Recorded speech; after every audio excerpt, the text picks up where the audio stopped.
similar to what you would find in to like auto racing. You're trying to. There's only so much track. You're trying to find the right space to make your move. You only have so much. In auto racing, you only have so much horsepower to work with. So it's like the draft.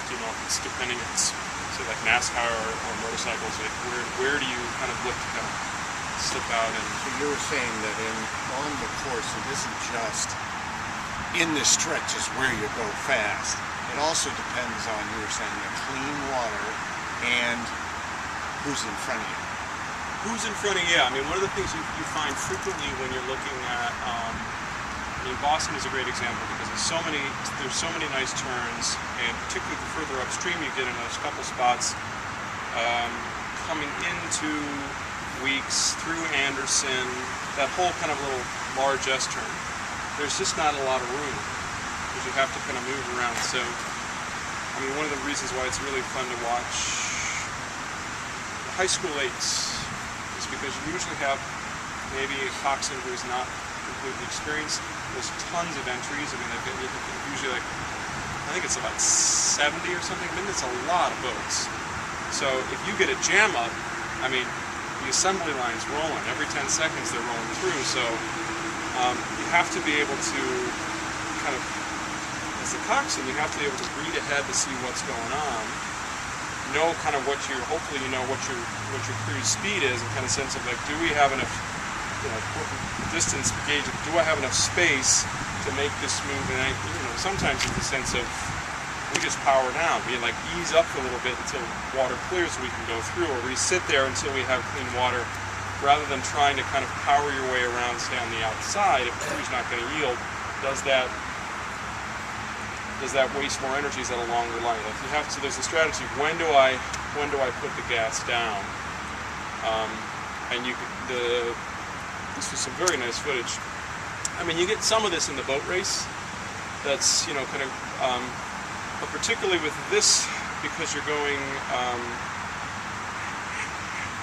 against the current, you can see so crews they're trying to they have to cross over at different points, so they're trying to stay out of wherever the stream is, and then also looking to kind of get their bow up close to the other crew so they can push them out into the stream and shoot past.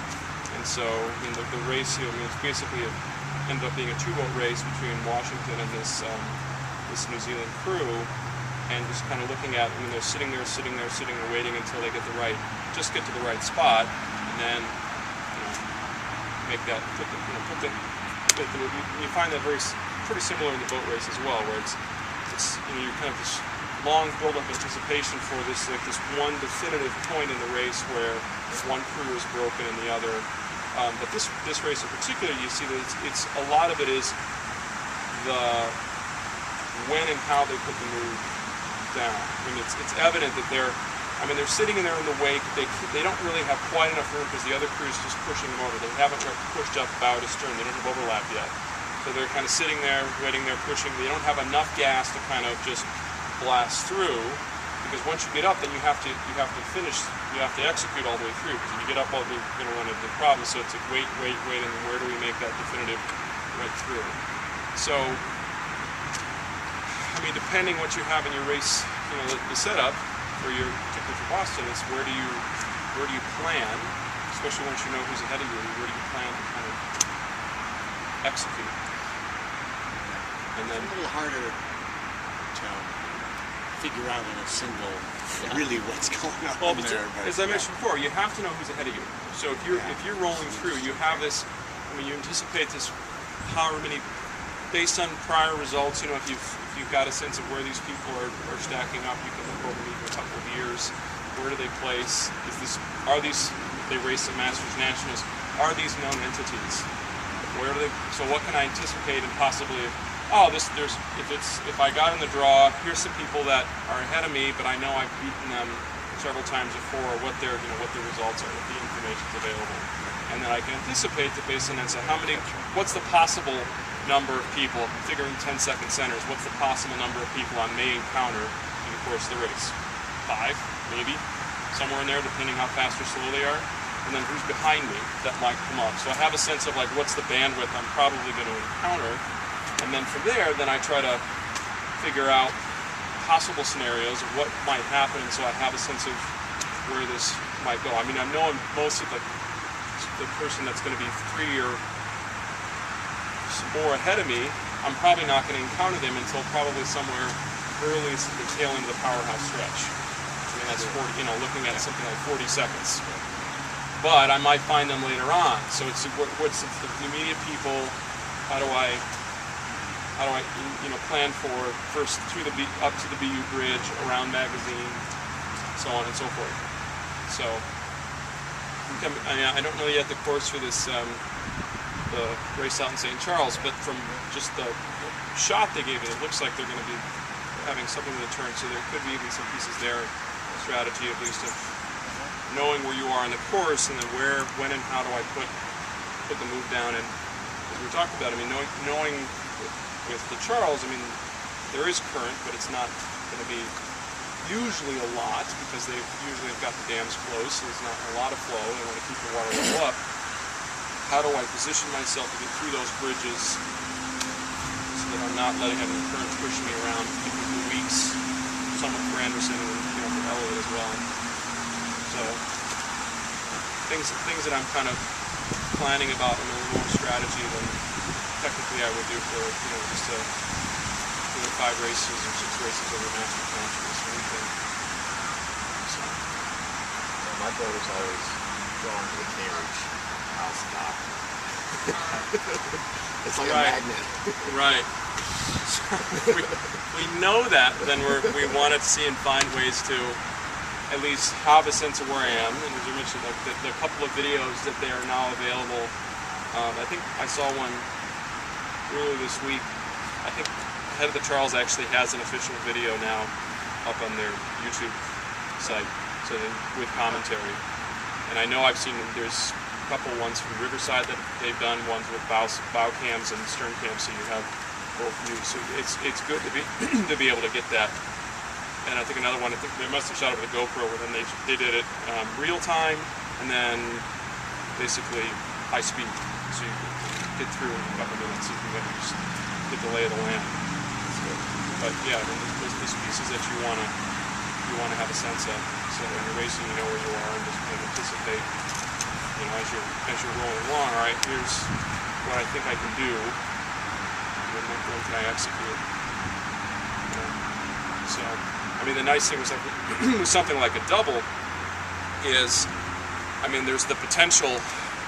I mean, the bigger boats, it's tough because there's so much distance you got to get through. The 8s is to be able to get from bow to stern. This is a much larger move, and the singles you got some, but you also got a lower base speed.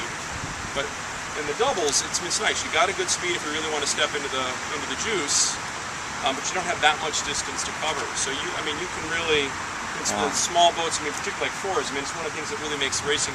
There's a lot of. So you don't always want to pass. You don't always want to pass. You don't always want to be making your move. Like we were coming around by the Cambridge Boat Club, the big buoy line, and there was a boat in our line last year, and we went wide. Yeah. And that hurt us, I think, quite a bit. But what should we have done? Well, yeah. I was talking to Terry about this a while back. So you have to, particularly so when you know where you are on the course and you're looking ahead, there are a couple of key points where you want to make sure you've got yourself set up on a good line. So coming up to weeks, you got to make sure that as you're coming up, you're positioning yourself off that buoy line a little bit so that you can go through weeks straight. Yeah. And so and then the whole point of coming through weeks is coming through weeks straight so that you then set up sort of on the Boston side to then prep through Anderson, the middle arch of Anderson. And most people don't give themselves enough lead through weeks, so they kind of shoot over to the Cambridge side, and they have to correct and come back over to the Boston side. And then if they don't get that right, they're going to go through Anderson, kind of heading towards the Boston side, go towards Newell too far, then they've got to autocorrect where they don't, and they just kind of go wide following the buoy line. So you have to anticipate kind of as you're looking around, and the powerhouse is wide enough that if you're looking, you got a sense at that point, are you gaining on somebody? By how much? Or somebody pushing up on you? What's the at that point you really kind of know what people's base speed is going to be. within a couple seconds of split. So you know where you're at. Are we closing on them? And then do we put them? Do we put a move in here, or do we just kind of sit and try to get them on positioning? So again, fortunately, you got an experienced. Yeah, he's really good. So like sense of it's about person. You're checking. You're making those calls. Do we go now? Do we wait? Do we try to beat them on positioning, so that then we can kind of get the straight line? And so when you're coming through Anderson and then working up eventually to Elliott, you've got that sort of long, kind of slow sweeping turn that then progressively gets tighter. And so as you're coming in, you're slowly, hopefully moving in closer and closer to that buoy line as you're coming along, and you want to make sure that as you're doing this, you look ahead to see, if there's somebody that you're coming up on, you get on the inside of them, so that as you come along, they have to yield. You don't want to set yourself up out here. No. Because then you got to cut across, and if you don't, if they happen to drift out, you're screwed. You got to come out with them too, and then so if they totally duff it, you could end up on the Cambridge dock, or you could end up over in BB&N or wherever, because you got no place to go. And then so in those cases, sometimes then, I've seen it where you have crews where if they totally screw up, it's like we just let it run for a stroke. Let them kind of crash, and then we change course and go. It's just like we have to be able to looking at things in a larger picture and anticipate that just pulling harder is not always the answer, because we do want to have that straighter line, and shaving a couple seconds on the course is going to be probably more than we could get if we're just kind of like pulling harder. Especially in the last mile of the race. At this point, it's like, how do I, shortest distance, how do I conserve energy? Because I don't have a lot of explosive power left to kind of like, we're just going to crank through these guys. You potentially would, up to probably by the time you get to, weeks. And then what about if you're the slower boat? Is there a strategy? Should you try to slow the other boat down? Don't get a penalty. Right. So but where's the line? That's racing. So you have to be able to anticipate. So you're not deer in the headlights. It's going to. But you also don't want to make sure that you're flinching every time somebody comes in. You stick to your course, and if somebody is showing that they are, pushing on you, then particularly if they say something, you yield. Yeah. And if they're getting, this is where it's, do you think you're observing somebody coming up on you? Are they consistently pushing up on you? Also, if you know who they are, you're like, there's a pretty good chance I know these people. They've beat me before. Is this realistic? I'm thinking positively we'll be able to hold them, but then in the reality of the situation, like if you give up that line, you're not only letting them pass, but you're probably slowing yourself down 2 or 3 seconds. It depends how much, and how much line do you give them is another piece. I've seen crews where, somebody has yelled very boisterously, and and you've had a crew that's just kind of freaked out and kind of given them way too much space. Yeah. And we're like, well, okay. So you have to know, it's like you got enough space to pass. So maybe you're here and you just kind of come out, there's enough room to pass. Now if they're competent enough, maybe they can do it. But you don't have to, you can look over the rules to see how much, all the specifics, but if there's adequate space, it's like, okay, go ahead and pass. I want more room. It's tough. Here's your line. That kind of stuff. Yeah. So you have to be able to hopefully anticipate those situations before they happen. And usually what I find, and this is particularly with the younger crews, is they just don't have enough experience.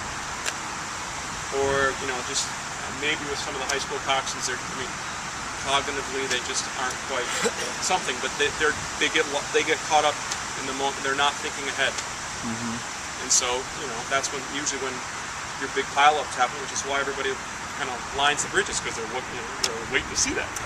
They think it's fun. So we want to make sure that we do not end up on the highlight reel on Go 2K of frame by frame stuff and people doing weird things. Entertaining the spectators. Pretty much, yeah. It's just going to be very clean and nice and clean as they go by, and So, any other questions about that?